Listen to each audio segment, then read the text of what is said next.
Someone told me once that in some cultures, excellence, strength, happiness is actually defined as a wide heart.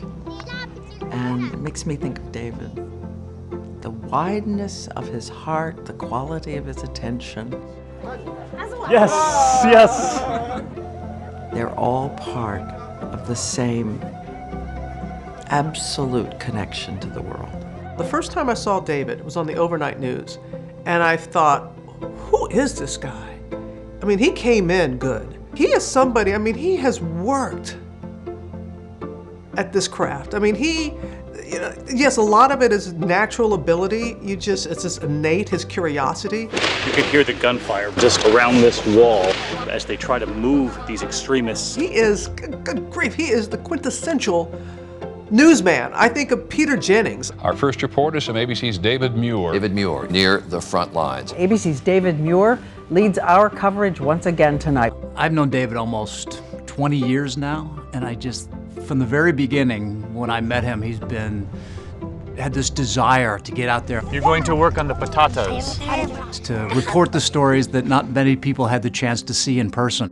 When David hit the streets down there in New Orleans, you knew that he was able to find the stories that were the most important, the ones that people really needed to know about. Because they haven't had nothing to eat since Monday and they just had snack food. You can see that he's got the people that he's interviewing inside his heart, and they've got them inside their hearts. I mean, that's absolutely true with David. Ismail? Yes. David.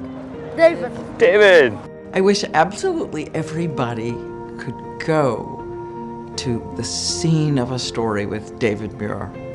I wish you could watch him deploy with a kind of radar for the right person to tell you the detail that will change the way you think about the story. He is so purposeful.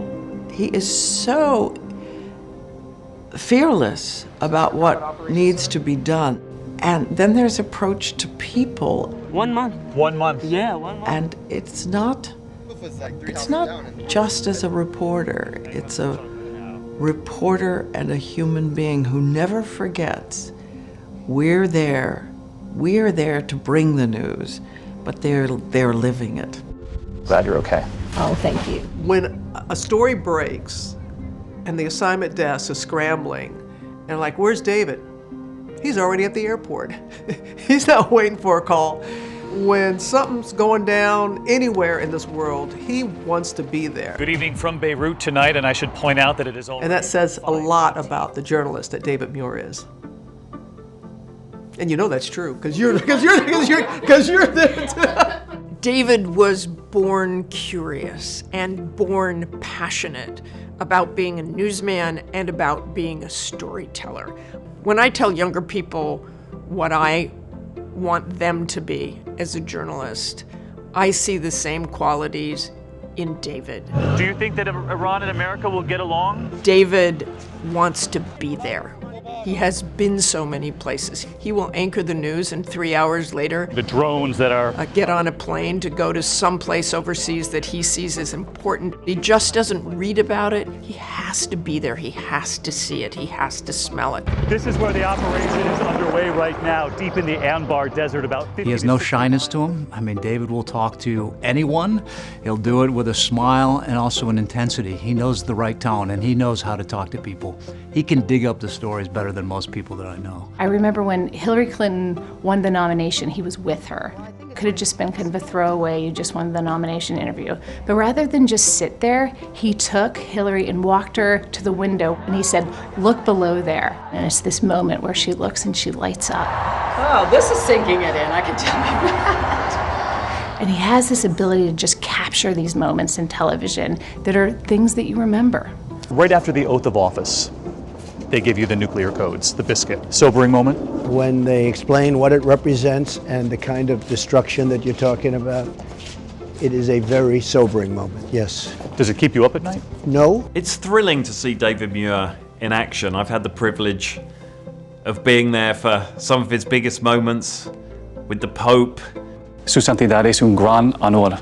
With President Obama. Tova. Going to Auschwitz with him for the 75th anniversary. They never saw the tattoo. Never. Of the liberation of the camp. And I think that trip exemplifies everything that's important to David. He wants to celebrate the goodness in people, and he wants to find heroes, the kind of heroes from the Second World War. But he also wants to find those everyday heroes. It was going to be my first presidential debate, and I was very nervous about it, had lots of anxiety.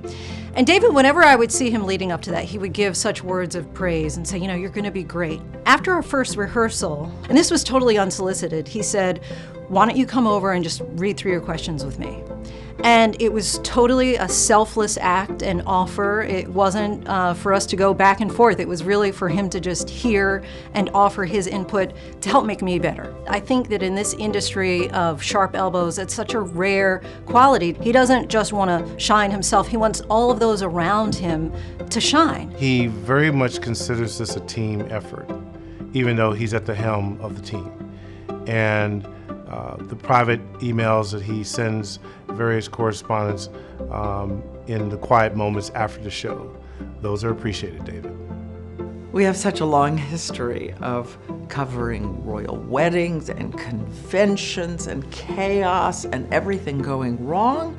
And when I give him the panicked look, he swoops in and sticks the landing for me. He always has, always will. We are just in sync, but somehow I feel that probably everybody feels that way, because David just makes you feel special. David's just a superhuman being. When I had my son, he was the first person to come to the hospital, and he held my son Wyatt in his arms, and he had just come from work, and it was this kind of sweet moment that he really wanted to be there, and I go, where did you come from? And he's like, oh, I was at some nuclear disaster. I'm like, give me my baby back. But that's David. David wants to cover the story, but he also wants to be there for you as a friend, and it's what makes David Muir David Muir.